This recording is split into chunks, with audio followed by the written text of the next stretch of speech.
Dan Hoard at Camp Higher Ground with Bearcat head coach Tommy Tuberville. Practice number 6 in the books, and at least today, the defense was ahead of the offense. Has that been the case pretty much throughout? Yeah, pretty much, and they better be.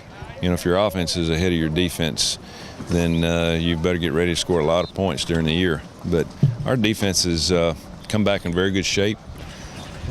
Our strength coaches, Joe Walker and his staff's done a great job physically of getting these guys to the point where the heat doesn't bother them this time of day.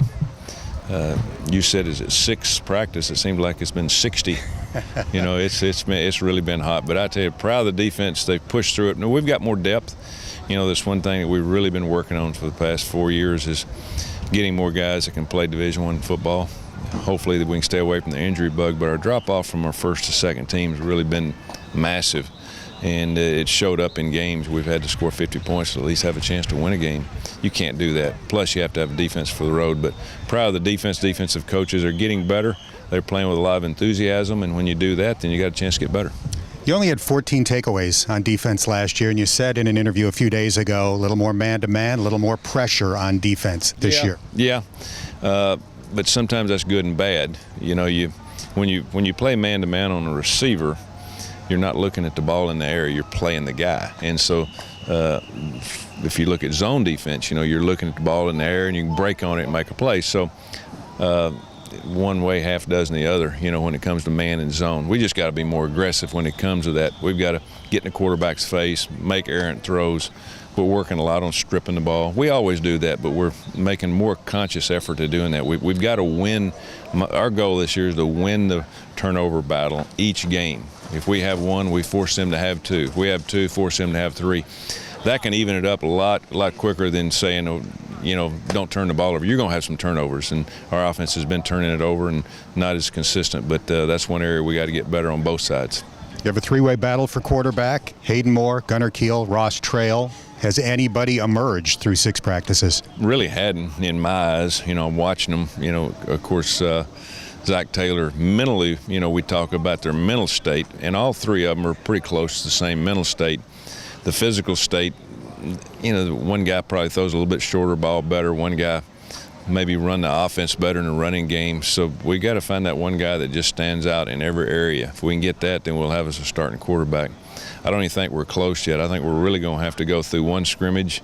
We might have a little bit of an idea, but the second one will probably tell the tale here in a couple of weeks from this Saturday. About the wide receiver position, I'm guessing most of the people watching this know of Nate Cole and maybe don't know of anybody else at that position. Well, maybe a little bit of Tashumbi Johnson, but Tashumbi a couple of days ago hurt his 5th metatarsal on his right foot, and they had to go in and put a screw in it, and he'll be out 4 or 5 weeks. So that's a little bit of the experience that we had at receiver. We didn't have much to start with. But Nate Cole is a young kid from Memphis, has been here since I've been here, and he's worked very hard, made some great catches, and was in the rotation last year. He's really the only guy that we can say that has been out there and done that, you know, in a game other than Tashumbi, and he's not with us right now because of the injury. But the young guys have got to grow up. We've got a lot of good ones. We've got a lot of guys that's going to be very good receivers, but they got to learn to play this level. They got to learn the offense, and then they got to put consistency on top of that. This is a unique place. It's kind of like an NFL camp. You're secluded. You've got nice facilities. How does this prepare you for the start of the college football season? Well, there's nothing that these kids have to do other than football. I let them have their phones in their rooms. They can't have them in the cafeteria. They can't have them in the weight room. Obviously, they can't have them out on the field.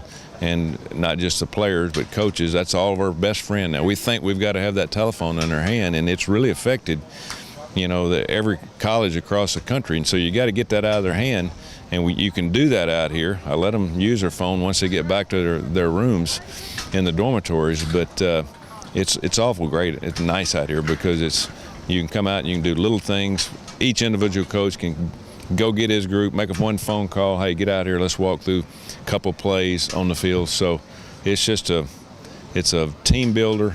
I think it's a chance for guys to really get to know each other. I actually see them talking in the dining room. No phones in the dining room. They come in there, they got to eat and discuss, you know, life with their teammates. You don't see that much anymore. So conversation's great, and you can have a lot of conversation out here. We're heading to the dining room shortly. I will leave my phone behind. For Bearcat head coach Tommy Tuberville, I'm Dan Hoard. Thanks for checking out this report from Camp Higher Ground on GoBearcats.com.